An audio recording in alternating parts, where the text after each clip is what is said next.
Customer satisfaction रहना चाहिए। 10 साल बाद भी वो मेरे पास में आया तो उसको ऐसा होना चाहिए, हाँ भैया आप प्लाई ली थी, आपसे मज़ा आ गया भैया, अब तक फर्नीचर को कुछ नहीं हुआ मेरे। तो there is no quality assurance on China goods. चले तो चांद तक, नहीं तो रात तक। ट्रेडर ने जो बोल दिया कि भैया ये वाटरप्रूफ है तो वाटरप्रूफ समझ के ले ली, एक बार भी इंस्पेक्ट नहीं किया। प्लाईवुड लेते वक्त आपको ध्यान रखना चाहिए कि आप क्या मटेरियल ले रहे हो, किस कंपनी का ले रहे हो, और वो प्रोडक्ट आपका IS स्टैंडर्ड से टैली हो रहा है कि नहीं हो रहा है। क्योंकि मैं लकड़ी को अच्छे से जानता हूँ तो मेरे को कई हद तक सस्टेनेबिलिटी और क्वालिटी वुड में ज़्यादा दिखती है। प्लास्टिक वेस्ट और डस्ट के साथ में, वुडन वेस्ट के साथ में मिल के बोर्ड्स बन रहे हैं। तो दीज बोर्ड्स आर कंपैरेटिवली ना almost the double price of plywoods. तो plastic is more harmful to the environment, right.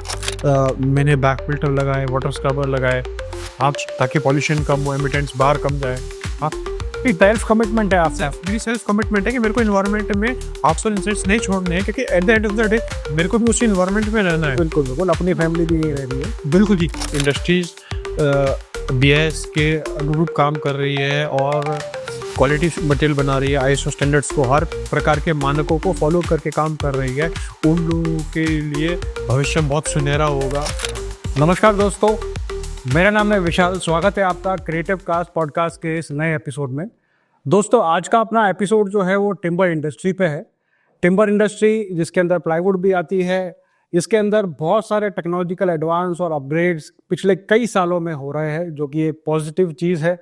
हम लोग आज के एपिसोड में दोस्तों ऐसे ही नए नए इंसाइट्स और इंडस्ट्री पे हम लोग बात करेंगे, खास तौर से ऐसे लोग जो कंस्ट्रक्शन इंडस्ट्री से जुड़े हुए हैं, ठीक है, या आप कोई भी कंस्ट्रक्शन कराने की आप प्लानिंग कर रहे हैं, तो वो इस एपिसोड को ज़रूर मिस नहीं करें। दोस्तों, हमारे इस एपिसोड में अपनी वैल्यूबल इंसाइट्स देने के लिए हमारे स्पेशल गेस्ट जो हमारे साथ जुड़े हैं, वो हमारे यंग और budding entrepreneur mister Rajat Bansal ji, जो कि SIPL प्लाईवुड के मैनेजिंग डायरेक्टर है। रजत बंसल जी सर, आपके एक इतनी एनर्जी के साथ, इनोवेशन के साथ SIPL को पैन इंडिया, जो SIPL की ब्रांड इमेज है, उसको पोजीशन किया है। तो इनसे जानेंगे कि SIPL में उनने ऐसा क्या किया जो आज की तारीख में इस इतनी एक इनोवेटिव सोच से एक SIPL की ब्रांड इमेज क्रिएट हुई है। खास तौर से रजत जी के साथ में अपन इंडस्ट्री पे बेबाक राय रखेंगे।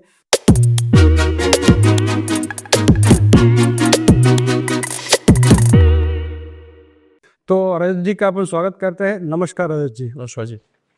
तो रजत जी, आप एज अ यंग एंटरप्रेन्योर आप SIPL प्लाईवुड में जुड़े, ठीक है, तो उसकी प्रेरणा आपको कहाँ से मिली? मतलब कि क्यों आपने सोचा कि टिम्बर इंडस्ट्री में ही अपना योगदान देना है, और कैसा रहा सर आपका सफ़र, इसके बारे में थोड़ा बताएं। तो टिम्बर इंडस्ट्री में हमारे फैमिली टिम्बर इंडस्ट्री से ही बिलोंग करती है। We are into timber since 1967। तो दादाजी पापा सब टिम्बर में ही थे, तो हम भी टिम्बर में ही आ गए। लेकिन टिम्बर में वो लोग सॉमिल इंडस्ट्री में थे, तो हमको कुछ नया करना था। जैसे कि हम देख रहे थे सॉमिल में चैलेंजेस क्या है क्या नहीं है, कुछ नया टेक डेवलप करना था। तो इसके लिए मैंने प्लाईवुड की दिशा चूज़ करी। प्लाईवुड का सफ़र 8 साल का सफ़र जी, बहुत अच्छा सफ़र था। हाँ, बहुत अप्स एंड डाउन्स देखे, बट हमारा सोल फोकस हमेशा क्वालिटी की तरफ रहा। तो कभी हमको पीछे मुड़ के नहीं देखना पड़ा या फिर रीथिंक नहीं करना पड़ा कि हमने कोई गलत डिसीजन लिया है। So we are very happy. हाँ, एंड हम हमारे कस्टमर्स को खुश रख रहे हैं। कस्टमर सेटिस्फेक्शन हमारी प्राथमिकता है। We are very very happy. अच्छा, तो रजत जी, SIPL जो है ये आपके फ्लश डोर बनाता है, ब्लॉक बोर्ड, प्लाईवुड बनाता है, तो ऐसा मतलब खास क्या डिफरेंस है, बोलते हैं ना, दूसरे ब्रांडों में और SIPL में, जो SIPL के प्रोडक्ट्स को खास बनाता है? ये हमारा सोल फोकस क्वालिटी पे है, कस्टमर सेटिस्फेक्शन पे है।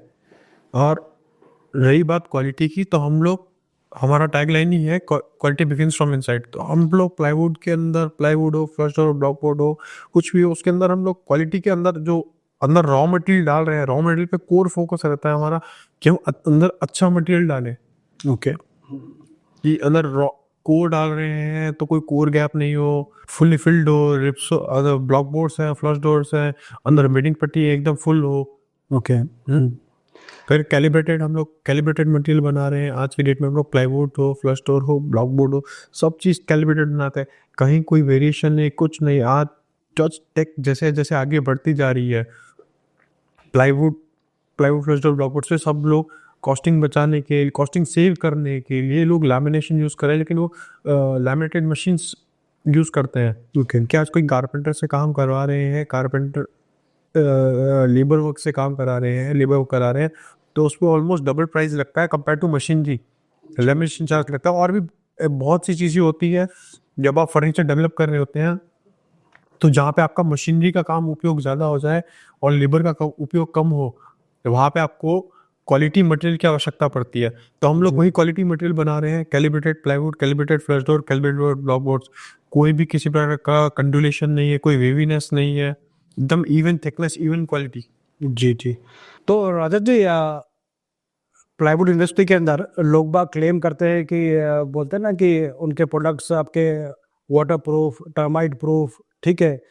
तो ये बेसिकली इसके पीछे क्या टेक्नोलॉजी काम करती है जो ये फीचर्स लोग बाग क्लेम करते हैं? टेक्नोलॉजी ऐसी कोई इसमें से कोई स्पेसिफिक चीज़ नहीं है जी। हाँ, दो केमिकल्स हैं, एक तो यूरिया फॉर्मेल्डिहाइड है, एक फिनोल फॉर्मेल्डिहाइड है। अगर मैं प्लाईवुड बनाते वक्त फिनोल फॉर्मेल्डिहाइड यूज़ कर रहा हूँ तो मेरा प्लाईवुड वाटरप्रूफ बनेगा, और मैं प्लाईवुड बनाते वक्त यूरिया फॉर्मेल्डिहाइड यूज़ कर रहा हूँ तो मेरा प्रोडक्ट कमर्शियल प्लाईवुड बनेगा। यूरिया फॉर्मेल्डिहाइड से प्लाईवुड बनने वाले मेरे प्रोडक्ट को IS 303 पास करता है, और जो मैं फिनोल फॉर्मेल्डिहाइड से प्लाईवुड बनाता हूँ वो IS 710 पास करता है, वाटरप्रूफ प्लाई। ओके, सिंपल सी चीज़ है। अब इसके बाद में आप टर्माइट प्रूफ और बोरर प्रूफ की बात करते पे आते हैं हम। तो मेरा कोई भी प्लाईवुड जो हम बनाते हैं, प्लाईवुड बना रहे हैं, फ्लश डोर बना रहे हैं, ब्लॉक बना रहे हैं, any whatever material we manufacture as in the house, तो उसके अंदर हम लोग बोरर प्रूफ और टर्माइट प्रूफ का केमिकल्स ऑलरेडी डालते हैं। ठीक, केमिकल्स ऑलरेडी डालते हैं, उसको प्रॉपरली ट्रीट करते हैं। ओके। में एक लाभ सोच के साथ में हम उसको काम करता है। कोई ये नहीं कि इको फ्रेंडली मटेरियल बना रहे हैं तो उसमें नहीं डालना है, एक्सपेंसिव वाटरप्रूफ मटेरियल बना रहा है तो नहीं डालना है, वो चीज़ नहीं है। एक इक्विवेलेंट और इक्वी क्वालिटी पे फोकस है हमारा। कस्टमर सेटिस्फेक्शन रहना चाहिए। 10 साल बाद भी वो मेरे पास में आया तो उसको ऐसा होना चाहिए, हाँ भैया आपका फर्नीचर लिया था, प्लाई ली थी, आपसे मज़ा आ गया भैया, अब तक फर्नीचर को कुछ भी नहीं हुआ मेरे। ठीक, तो ये इस बात पे मैं दर्शकों से ये भी कहना चाहूँगा कि इतनी मेहनत से बोलते हैं ना कि वाटरप्रूफ और बोरअप आपकी रेजिस्टेंट प्लाईवुड बनती है, ठीक है। तो कंज्यूमर को एट दी एंड खास ध्यान रखना चाहिए जब वो लेने जाए, तो इन सब चीज़ों का खास ध्यान रखे कि भाई ये सब चीज़ें मार्केट में है तो हम इन सब चीज़ों का फ़ायदा लें, क्योंकि ये कंज्यूमर एंड से भी काफ़ी अनअवेयरनेस होती है कि लोग बाग इस पे ज़्यादा फोकस नहीं करते। तो इसलिए मैंने ये प्रश्न उठाया था। तो डिजिटल बहुत बार ऐसा होता है कि ट्रेडर ने जो बोल दिया कि भैया ये वाटरप्रूफ है तो वाटरप्रूफ समझ के ले ली, एक बार भी इंस्पेक्ट नहीं किया जी, या एक बार भी उसका कट पीस निकाल के बॉईल करके नहीं देखा। तो बहुत बार ऐसी चीज़ें होती है। हाँ, थोड़ा कस्टमर एजुकेशन अवेयरनेस होनी ज़रूरी है। ज़रूरी है, बिल्कुल। यस सर, बिल्कुल। अभी अपन बात करेंगे रजत जी आपके इको फ्रेंडली अप्रोच पे, ठीक है। जीरो वेस्ट और इको फ्रेंडली अप्रोच पे SIPL किस तरीके से ध्यान देता है, अगर आपको शेयर करना चाहें तो? यस, सो जैसा कि मैंने बताया कि हम लोग प्लाईवुड मैन्युफैक्चरिंग यूनिट चला रहे हैं, तो हमारे पास भी बॉयलर प्लांट में इंस्टॉल्ड होते हैं और जनरेटिंग हीट, उसके अंदर से भी पॉल्यूशन निकलता है जैसे, तो उस पॉल्यूशन को कंट्रोल करने के लिए हमने बैक फिल्टर्स लगाए हुए हैं। हाँ, और वाटर स्क्रबर लगाए हुए हैं। ओके, जिससे एक लिमिटेड अमाउंट ऑफ पॉल्यूशन बाहर निकलता है। बाकी जो हैवी कार्बन पार्टिकल्स होते हैं, वो सब रेसिड्यूज का नीचे रह जाता है, सेटल हो जाता है। बेसिकली एयर, इसको इस तरह कहेंगे हम कि एयर फिल्ट्रेशन प्लांट लगाया हुआ है। ओके, बैक फिल्टर और वाटर स्क्रबर, तो कोई भी हैवी पार्टिकल्स हैं, कुछ भी है, वो सब स्टेबल रह जाते हैं और वो हमारे इन्वायरमेंट को पेनिट्रेट नहीं करते, ख़राब नहीं करते हैं। इसके बाद में हमने सीवेज ट्रीटमेंट प्लांट लगाया हुआ है। जो भी फैक्ट्री में लेबर हैं, स्टाफ हैं, जो भी रह रहे हैं, जो भी सीवेज निकलता है जी, उसको ट्रीट करके उस वाटर को रीयूज़ करते हैं हम लोग for the greenery in house factory, greenery के लिए यूज़ करते हैं। ET पे लगाया हुआ है हमने। ओके। हाँ, कोई भी वेस्ट है, किसी प्रकार का वेस्ट निकलता फैक्ट्री से भी, ट्राई मैक्सिमम के कुछ भी वेस्ट हम लोग फैक्ट्री से बाहर नहीं निकाले, पॉल्यूशन कम से कम फैलाए और जितना हो सके रिसाइकिल करें इसे। बिल्कुल, जो कि बहुत ज़रूरी चीज़ है। आफ्टर ऑल रहना तो एनवायरनमेंट में ही है। बिल्कुल। अच्छा रजत जी, दूसरा आपका जो बोलते हैं ना कि जो टिकाऊ और इको फ्रेंडली प्रोडक्ट्स होते हैं, ठीक है, तो उनका क्या आप भविष्य देखते हैं? इको फ्रेंडली प्रोडक्ट्स का होना मार्केट में ज़रूरी है। इको फ्रेंडली प्रोडक्ट होगा तो ही आदमी सस्टेन कर पाएगा, और टिकाऊ तो होना ही चाहिए। आज कोई भी प्लाईवुड है, फ्लश डोर है, ब्लॉक बोर्ड है, उसको सस्टेनेबिलिटी सबसे इम्पोर्टेंट है। क्वालिटी में अच्छा रॉ मटेरियल यूज़ होना चाहिए। अगर थोड़ा एक्सपेंसिव भी पड़ता है, अच्छा रॉ मटेरियल यूज़ होगा तो प्लाईवुड आपकी सस्टेन करेगी, लॉन्ग लास्ट करेगी, बोरर फ्री रहेगी, टर्माइट फ्री रहेगी। ओके। अच्छा, दूसरी अगर अपन बात करें रजत जी, आजकल मार्केट में डब्ल्यूपीसी बोर्ड आते हैं, ठीक है, पीवीसी आते हैं, ठीक है, तो नो डाउट अलग अलग अल्टरनेटिव्स मार्केट में आ रहे हैं। पैरेलली देखें अगर अपन, ठीक है, तो उसको आप किस तरीके से देखते हैं आपकी इंडस्ट्री के लिए? जो ये और प्रोडक्ट्स डेवलप हो रहे हैं, जैसे आपने बताया PVC board, PVC foam boards हो गए, वेस्ट प्लास्टिक वेस्ट और डस्ट के साथ में, वुडन वेस्ट के साथ में मिल के बोर्ड्स बन रहे हैं। तो दीज बोर्ड्स आर कंपैरेटिवली ना almost the double price of प्लाईवुड्स। Okay, plywood के ऑलमोस्ट डबल प्राइस पे है। हाँ ठीक है, सस्टेनेबिलिटी कुछ हद तक है इसमें, agreed, but at the end of the day ये बन रहे हैं प्लास्टिक से। तो plastic is more harmful to the environment, right? And then वो इको फ्रेंडली भी नहीं है, क्योंकि ऑलमोस्ट जो प्लाईवुड का प्राइस है उससे डबल प्राइस पे बिक रहा है। मेरे रखा, बिल्कुल ठीक बिल्कुल। है ना? इसके ऊपर भी वही एक्स्ट्रा एड ऑन कॉस्ट लगानी पड़ेगी आपको, जो आप प्लाईवुड पे लगा रहे हो, चाहे वो आप लैमिनेशन लगा रहे हो, चाहे आप वेनियर लगा रहे हो। जी जी जी, ठीक है ना? तो कॉस्ट अप्रिसिएशन तो होना ही है। बिल्कुल। ठीक है ना? कॉस्ट तो बढ़नी ही है जब आप उसको रेडी करके फिनिश करेंगे। जी जी, तो मेरी ऐसे preference as in, because since I am into wood, ऐसा नहीं है, बट क्योंकि मैं लकड़ी को अच्छे से जानता हूँ, ठीक है ना, जी बहुत बेहतरीन तरीके से समझ रहा हूँ, और मैं 8 साल हो गए प्लाईवुड बना रहा हूँ और समझ रहा हूँ, तो मेरे को कई हद तक सस्टेनेबिलिटी और क्वालिटी वुड में ज़्यादा दिखती है compare to PVC boards. PVC boards, foam boards और ये वेस्ट वुड और प्लास्टिक को बन के जो बोर्ड्स बनते हैं, उनसे मेरे को बेटर सस्टेनेबिलिटी लग रही है। Okay fine. रजत जी, अपन SIPL की बात करें तो SIPL ने पैन इंडिया अपना एक्सपेंशन किया है, ठीक है, और टायर 1, टायर 2, टायर 3 सिटीज़ में अभी भी अलग अलग जगहों पे कंटिन्यूअस एक्सपेंशन कर रही हैं। तो उसके पीछे आपका क्या विजन है, और क्या जो लोग बाग जुड़ रहे हैं धीरे धीरे, और उनके लिए क्या मैसेज रहेगा आपका?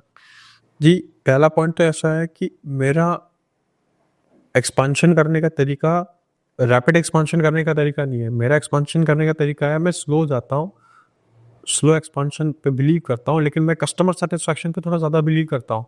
जी, कि मैं जहाँ भी एक्सपांड कर रहा हूँ, मेरा वहाँ पे कस्टमर सेटिस्फाइड रहना चाहिए, उसको रेगुलरली मटेरियल मिलते रहना चाहिए जब जितना चाहिए। हाँ, अवेलेबिलिटी रहनी चाहिए, अवेलेबिलिटी शॉर्ट नहीं पड़नी चाहिए। हाँ, तो रैपिड एक्सपांशन की जगह मैं स्लो जाना थोड़ा बेटर पसंद करूँगा, लेकिन मेरा डीलर खुश रहे, मेरे कस्टमर खुश रहे, क्वालिटी सेटिस्फाइड रहे, quality up to the mark रहे। क्वालिटी में मेरे को रैपिड ग्रोथ करने के लिए मेरे को प्रोडक्शन को और बढ़ाना पड़े, एकदम इंस्टेंट प्रोडक्शन बढ़ाना पड़े, उस तरीके से काम नहीं करना। मेरे को स्लो एंड स्टडी चलना है, लेकिन मेरे को क्वालिटी से हटना नहीं है। मेरा सोल फोकस और सोल मोटो क्वालिटी है। ओके, मैं क्वालिटी को साथ लेके चलूंगा जहाँ भी जाऊंगा, और क्वालिटी से ही काम करूंगा। ठीक है। अच्छा, दूसरा रजत जी, मैं आपके इंडस्ट्री में एक चीज़ पे मैं फोकस डालना चाहूँगा कि आजकल अपन ने देखा है कि रेडीमेड फर्नीचर लोग बाग चाइना से इंपोर्ट करके बेचते हैं। लोकल कोई भी शोरूम में देख ले, आइकिया जैसे ब्रांड भी अपना बोलते हैं ना एक प्रेजेंस बनाने की कोशिश कर रहे हैं, ठीक है। तो ये जो चीज़ें हो रही है वो प्लाईवुड इंडस्ट्री को और कस्टमाइज फर्नीचर मेकिंग को, मैं पर्सनली तो नहीं समझता, ठीक है, कि वो चीज़ का कोई अल्टरनेटिव है, बट जो एक बदलती चीज़ अभी चल रही है तो उसके बारे में आप क्या सोच रखते हैं और किस नज़रिए से देखते हैं? कि कस्टमाइजेशन जो अपकमिंग जनरेशन्स है और समय जिस तरीके से चल रहा है, मॉडर्नाइजेशन की तरफ जा रहे हैं, स्पेसेस कम होती जा रही है जी। ठीक है ना? जो पहले रूम्स बड़े होते थे, ऑफिसेस बड़े होते थे, अब वो नहीं है। अब फ्लैट्स में आ गए हैं, ऑफिसेस शिफ्ट हो रहे हैं, सब चीज़ें हो रही है। तो अभी स्पेस की बहुत बड़ी शॉर्टेज है। बहुत लोगों को स्पेस की शॉर्टेज नहीं होती, बहुत लोगों को स्पेस की शॉर्टेज होती है। तो मोर और लेस हर every person is trying to customize things. हाँ, आप कस्टमाइज कर रहे हो चीज़ें अपने रिक्वायरमेंट के हिसाब से। आपके पास में छोटा रूम है, छोटे रूम के लिए अगर आप चाइना जाके सामान लेके आ रहे हो, हाँ, तो आपके लिए वो इको फ्रेंडली भी पड़ेगा, आपको बहुत ओवर एक्सपेंसिव पड़ जाएगा। बट कंपेरेटिवली आप कारपेंटर से करवाओगे और कस्टमाइजेशन करा के कराओगे, तो आप उस कम एरिया में भी आप ज़्यादा आउटपुट निकाल सकते हैं। जी, ठीक है जी। हाँ। तो बेसिकली मतलब आप आइकिया वगैरह पैरेलली जहाँ बोलते हैं ना कि फंक्शन करेंगे तो वो एक अलग चीज़ है, बट ये चीज़ को कोई फ़र्क नहीं पड़ेगा। दिस इंडस्ट्री आई कैन जो प्लाईवुड की इंडस्ट्री है, फिर जो लोकल कस्टमाइजेशन इंडस्ट्री है, वो पैरेलली चल रही है। हाँ, उनका बिजनेस उनकी जगह चल रहा है, उनको रेडीमेड ऑफिसेस में जहाँ पे ready to move it furniture चाहिए होते हैं, वो लोग ले रहे हैं। लेकिन अगर कोई घर के लिए स्पेसिफिकली ले रहा है और लॉन्ग लॉन्ग लास्टिंग चीज़ के लिए ले रहा है, तो customization is important. This what I think, और यही होना चाहिए जी। अच्छा रजत जी, अभी अपन अपने दूसरे क्वेश्चन सेगमेंट की तरफ अपन चलेंगे, जहाँ पर अपन इंटीरियर डिज़ाइन और कंज्यूमर एजुकेशन पे थोड़ा बात करेंगे, ठीक है। आजकल क्या आपको लगता है कि जो कस्टमर है या एंड यूज़र है, वो डिज़ाइन जो फर्नीचर की होती है उस पे ज़्यादा ध्यान देता है और अंदर किस क्वालिटी का मटेरियल लगा है उसके बारे में उसको जानने की खास रुचि नहीं होती? हालांकि मैं इससे अलग राय रखता हूँ, बट आपके हिसाब से क्या है, मतलब आप अगर बताना चाहें तो। जैसा जी अपन ने अपने लास्ट पॉइंट पे डिस्कस किया कि लोग चाइना जाके माल फर्नीचर लेके आ रहे हैं, आइकिया से फर्नीचर ले रहे हैं, तो there is no quality assurance on China goods. हाँ ठीक है, IKEA is a branded company, वो क्वालिटी मटेरियल बना रही होगी, नो डाउट। बट मेरे पास में कोई ऑप्शन नहीं है, एज इन कि अगर मैं एंड यूजर हूँ और मैं मेरा घर बना रहा हूँ या मैं मेरा ऑफिस बना रहा हूँ, तो उस मटेरियल को इंस्पेक्ट करने का मेरे पास में ऑप्शन नहीं है कि भैया उसने अच्छी प्लाईवुड यूज़ करी है कि नहीं करी है, उसके अंदर अच्छा पार्टिकल बोर्ड यूज़ किया है कि नहीं किया है, अच्छा फोम बोर्ड यूज़ किया है कि नहीं किया है, क्या यूज़ किया है क्या यूज़ नहीं किया, क्या get the furniture completely pack, उसके अंदर लैमिनेट लगा होता है, विनियर लगा होता है या पेपर लगा हुआ होता है जी, ठीक है ना। तो मेरे को वो चीज़ चेक करने का नहीं मिल आप कर ही नहीं सकते कोई हाँ। और जो चाइना से गुड्स आ रहे हैं, चाइना की गुड्स की तो फिर चले तो चांद तक, नहीं तो रात तक। वो वाली एक कहावत है जिसकी बड़ी मशहूर है। मशहूर कहावत चाइना की, चले तो चांद तक वरना रात तक। अच्छा दूसरा रजत जी, मतलब आपने जो कंज्यूमर्स है, ठीक है, और जो दर्शक मित्र हैं जो ये पॉडकास्ट देखेंगे, तो उनको अगर आप बताएं कि अगर कोई बंदा कोई कंस्ट्रक्शन का काम करने जा रहा है, ठीक है, तो किन बोलते हैं ना कि प्लाईवुड या ब्लॉक बोर्ड लेना है, उसको फ्लश डोर लेना है, तो किन किन चीज़ों का खास तौर पे ध्यान उसको रखना बहुत ही ज़रूरी है, उसको मिस नहीं करना चाहिए? जी, प्लाईवुड लेते वक्त आपको ध्यान रखना चाहिए कि आप क्या मटेरियल ले रहे हो, किस कंपनी का ले रहे हो, और वो प्रोडक्ट आपका आईएस स्टैंडर्ड से टैली हो रहा है कि नहीं हो रहा है। बहुत बार होता है कि आप प्लाईवुड ले रही है, आपने प्लाईवुड चले गए दुकान पे लेने के लिए, लेकिन आपको प्लाईवुड के बारे में कुछ पता ही नहीं है। तो आप दो चीज़ है, दो मानक है, अगर आप उसको देख लेंगे तो भी फिर भी एक बारी आपका क्वालिटी कहीं एक सस्टेन कर जाएगी कि भाई ठीक है आपने अच्छा मटेरियल लिया है, उसके ऊपर एक आई स्टैंडर्ड का मार्क होना चाहिए। चाहे वो आप प्लाईवुड कमर्शियल प्लाईवुड लो 303 लो, चाहे आप वाटरप्रूफ प्लाईवुड लो 710 लो, चाहे आप ब्लॉक बोर्ड्स ले रहे हैं 1659 ले रहे हैं, चाहे आप फ्लश डोर ले रहे हैं, कुछ भी ले रहे हो, आप उसके ऊपर आई स्टैंडर्ड जरूर देखिए। और वो चेक करिए कि वो प्रोडक्ट और कंपनी आईएसओ सर्टिफाइड है कि नहीं है। ये दो मानक है, अगर दो मानक को भी आप अश्योर कर लेते हैं तो आपने एक जेन्युइन प्रोडक्ट खरीदा है। अच्छा रजत जी, आपकी जो इंडस्ट्री है, ठीक है, उसके अंदर आर्किटेक्ट्स और इंटीरियर डिजाइनर्स का बहुत बड़ा रोल है, ठीक है, आपके अहम पार्टनर्स हैं। तो कई बार ऐसा होता होगा कि उनकी तरफ से भी कुछ रिक्वायरमेंट्स आती रहेगी, ठीक है, और कई बार ऐसा भी होता होगा कि as an producer, as a manufacturer, आप नया कुछ इनोवेशन करते होंगे तो आपको हर किसी को समझाना रहता होगा कि भाई कि यू शुड प्रेफर दिस, ठीक है, कि ये इसमें यूएसपी है। तो क्या कहना चाहेंगे आपके दो इम्पोर्टेंट पिलर्स से अगर आप बात करें तो? आर्किटेक्ट्स एंड इंटीरियर्स तो वो तो मैजिशियंस है, ठीक है। तो हमारे प्लाईवुड्स को वो एक अच्छे से फर्नीचर का आकार देते हैं। हाँ, कारपेंटर भी उसमें साथ में, कारपेंटर भी अहम रोल है, after all they are the labour behind it. बिल्कुल बिल्कुल, ठीक है ना। तो जो डिज़ाइनिंग है या क्वालिटी प्रेफरेंस है, ये आर्किटेक्ट और इंटीरियर चेक करते हैं कि भैया जो उनको फर्नीचर बनाना है उसके ऊपर वो क्वालिटी और फर्नीचर बढ़िया होगा कि नहीं होगा। अगर आप कारपेट आर्किटेक्ट और इंटीरियर आपकी क्वालिटी चेक करके मटेरियल ले रहे हैं, किसी का घर बन रहा है, दुकान बन रही है, ऑफिस बन रही है, वॉट एवर इट सो भी, फर्नीचर बन रहा है, उसको प्रॉपरली चेक करके लेता है, क्योंकि वो एक एजुकेटेड लॉबी से बिलोंग करते हैं कंपेयर टू कंज्यूमर को फिर भी इतनी जानकारी नहीं होगी जितनी उनको होगी। तो वो एक प्रेफरेंस शेयर करते हैं कंज्यूमर से कि आप इस प्लाईवुड की कंपनी, इस फैक्ट्री से माल लो, उस SIPL से माल लो, ताकि आपको माल अच्छा, प्लाईवुड अच्छी मिले, आपका फर्नीचर अच्छा बने, लॉन्ग लास्टिंग रहे, सस्टेनेबल रहे जी, और आपको कभी लॉन्ग प्रॉब्लम नहीं है। बिल्कुल बिल्कुल। तो रजत जी, अपन टिम्बर इंडस्ट्री और प्लाईवुड इंडस्ट्री में आने वाले टाइम में, ठीक है, क्या अभी के और आने टाइम में क्या क्या चैलेंजेस है जो आपको लगता है कि इंडस्ट्री को इफेक्ट कर रहे हैं? ये टिम्बर इंडस्ट्री में और प्लाईवुड इंडस्ट्री में आने वाले चैलेंजेस ये हैं, अभी हम लोग इंडिया में प्लाईवुड फैक्ट्रीज वुड की शॉर्टेज महसूस कर रही है काफ़ी ज़्यादा, तो वुड के अल्टरनेट थोड़े कम होते जा रहे हैं। हाँ, जो इको फ्रेंडली या सस्ते लकड़ियाँ हैं जो प्लाईवुड बनाने में काम आती है, ठीक है ना, और एक्सपेंसिव में जाएंगे तो प्रोडक्ट इको फ्रेंडली नहीं रहेगा, बहुत ओवर प्राइस्ड हो जाएगा, ठीक है ना। तो मेन प्रॉब्लम तो ये है, और लेबर की थोड़ी शॉर्टेज है, लेबर की भी शॉर्टेज है, यस उसका, लेकिन उसका भी इनोवेशन चल रहा है, मशीनरीज अपग्रेड कर रहे हैं बाय टाइम, जिससे लेबर की थोड़ी रिक्वायरमेंट्स कम हो रही है।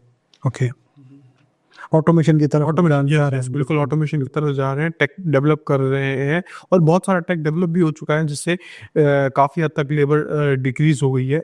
ओके जी, बहुत बढ़िया। जितना टेक बेटर रहेगा उतना क्वालिटी भी बेटर रहेगी, और उतना ये बोलते हैं ना कि आपकी प्रोडक्टिविटी और स्केलिंग होगी। बिल्कुल होगी, बिल्कुल। अच्छा, दूसरा रजत जी, जैसे कि अपन बात करें कि जो टेक्निकल बोलते हैं ना कि जो R&D होता है बेसिकली, ठीक है, रिसर्च एंड डेवलपमेंट होता है, अगर वो और बेहतर तरीके से किया जाए तो क्या इंडस्ट्री में बहुत पॉजिटिव इफेक्ट आ सकता है? जी बिल्कुल, R&D is the core focus. अगर R&D होगी तो कहीं ना कहीं कुछ ना कुछ चीज़ें बेटर होती जाएगी, प्रोडक्ट्स बेटर होते जाएंगे। हाँ, हमारा भी फोकस R&D पे, हम डे बाय डे R&D भी मोर एंड मोर हम लोग इन्वेस्ट कर रहे हैं। ओके, क्वालिटी को अपग्रेड करने के लिए आज हम लोग सिर्फ प्लाईवुड फ्लोर ब्लॉकवुड जो भी बना रहे हैं, सिर्फ कैलिब्रेटेड प्लाईवुड फ्लोर ब्लॉकवुड्स बना रहे हैं, कोई हम लोग और डायरेक्ट नहीं बना रहे हैं, हम लोग even thickness, even quality provide कर रहे हैं। ओके। अच्छा, दूसरा एक मेरा एक क्वेश्चन ये रहेगा कि टिम्बर और प्लाईवुड से रिलेटेड बोलते हैं ना कि बेसिक नॉलेज, वैसे तो हिंदुस्तान का जो एजुकेशन स्ट्रक्चर उस तरीके का है कि हम लोग टेक्निकल नॉलेज पे ज़्यादा फोकस करते ही नहीं हैं, तो उस हिसाब से अभी तो कुछ भी नहीं है। बट क्या ऐसा, अगर अपन इन सेक्टरों का अगर अपन बेसिक नॉलेज अगर स्कूल से कॉलेजों से दे तो क्या पॉजिटिव इफेक्ट अपन देख सकते हैं आने वाले टाइम में? जी, अभी स्कूल्स ना, as far as I know, और जो भी देख रहे हैं स्कूल्स अभी थोड़े अपग्रेड हो रहे हैं बाय टाइम। स्कूल्स में बच्चों को फैक्ट्री विजिट्स के लिए लेके जाया जा रहा है, टेक्नोलॉजी के बारे में भी बच्चों को सिखाया जा रहा है। हाँ, तो मतलब आज बच्चों को जितना ज़्यादा सिखाएं, जितना ज़्यादा टेक के बारे में बताएं, जितना ज़्यादा इंडस्ट्री के बारे में बताएं, उतनी डेवलपमेंट बच्चों की ज़्यादा होगी जी, उतना मानसिक विकास और दिमागी तौर पे बच्चों का विकास होगा। जी बिल्कुल, मतलब आज एक हॉराइजन खुलता है जी, और टेक्नोलॉजी के बारे में हर बंदे को अवेयर होना चाहिए। अब तो अभी तो एआई का ज़माना है, एआई में इतने सारे इंटरफेसेस आ गए, इतनी सारी अपग्रेडेशंस आ गई एआई में। जी बिल्कुल, अगर आज आपको एआई नहीं आ रहा है, आप तो कहीं ना कहीं आप लैग कर रहे हैं। बिल्कुल बिल्कुल बिल्कुल। रजत जी, अपने आने वाले 5 से 10 सालों के अंदर अगर अपन बात करें SIPL ग्रुप की, SIPL प्लाईवुड की, और ऐसे बात करें हम प्लाईवुड इंडस्ट्री की, ठीक है, तो आप क्या भविष्य देखते हैं? आने वाले 5 सालों में मैं प्लाईवुड इंडस्ट्री का, as an industry, overall industry का देखता हूँ कि वहाँ पे टेक्नोलॉजिकल एडवांसमेंट बहुत बेटर होगा, बहुत सारी फैक्ट्रियाँ उभर के आएगी और क्वालिटी मटेरियल बनाना चालू कर देगी। अभी जिस तरह 2025 में, अभी इस साल में फैब में BIS स्टैंडर्ड लग जाएगा, तो BIS स्टैंडर्ड लगने के बाद में वैसे ही बहुत सारी फैक्ट्रीज है जो क्वालिटी मटेरियल नहीं बना रही है, स्टैंडर्ड के अनुरूप काम नहीं कर रही है, तो वो बहुत सारी इंडस्ट्रीज को प्रॉब्लम फेस करनी पड़ेगी। उनको या तो क्वालिटी मटेरियल बनाया, या तो उनको इंडस्ट्री अपनी शट डाउन करनी पड़ेगी। बाकी जो फैक्ट्रीज इंडस्ट्रीज BIS के अनुरूप काम कर रही है और क्वालिटी मटेरियल बना रही है, ISO स्टैंडर्ड्स को, हर प्रकार के मानकों को फॉलो करके काम कर रही है, उन लोगों के लिए भविष्य बहुत सुनहरा होगा। टेक्नोलॉजी भी वाइज भी उनके लिए बहुत अच्छी इनोवेशंस डेवलप हो रही है। और रही बात SIPL की, SIPL में मेरा पर्सनल फोकस है कि मेरे को day by day quality increase करनी है। मैं मेरी प्रोडक्शन डबल करना चाहता हूँ, मार्केट में क्वालिटी का स्केल एक नेक्स्ट लेवल पर डेवलप करना चाहता हूँ। Okay, great. अच्छा रजत जी, अभी आपका इस इंडस्ट्री में काफ़ी लंबा चौड़ा अनुभव हो गया है, ठीक है। आपने अपने ब्रांड इमेज को बहुत अच्छी तरीके से मार्केट में पोजीशन किया है। तो इस सफ़र में बोलते ना कि ऐसा कोई खास पल जो आपको याद रह जाए, एक ऐसा अनुभव जो आपको याद रह गया हो? ऐसा तो मतलब बहुत सारी बातें हैं जो इस दौरान 8 साल के दौरान मैंने बहुत सारी चीज़ें नोटिस करी है। खास कोई सीख आपने जो मिली हो? मिली है, सीख भी बहुत सारी ली है जी। आज आप इंडस्ट्री में बैठे हो, आप day by it is a daily learning process. मैं रोज़ कुछ ना कुछ नया सीखता हूँ, रोज़ कुछ ना कुछ नई टेक्नोलॉजी ट्राई करता हूँ।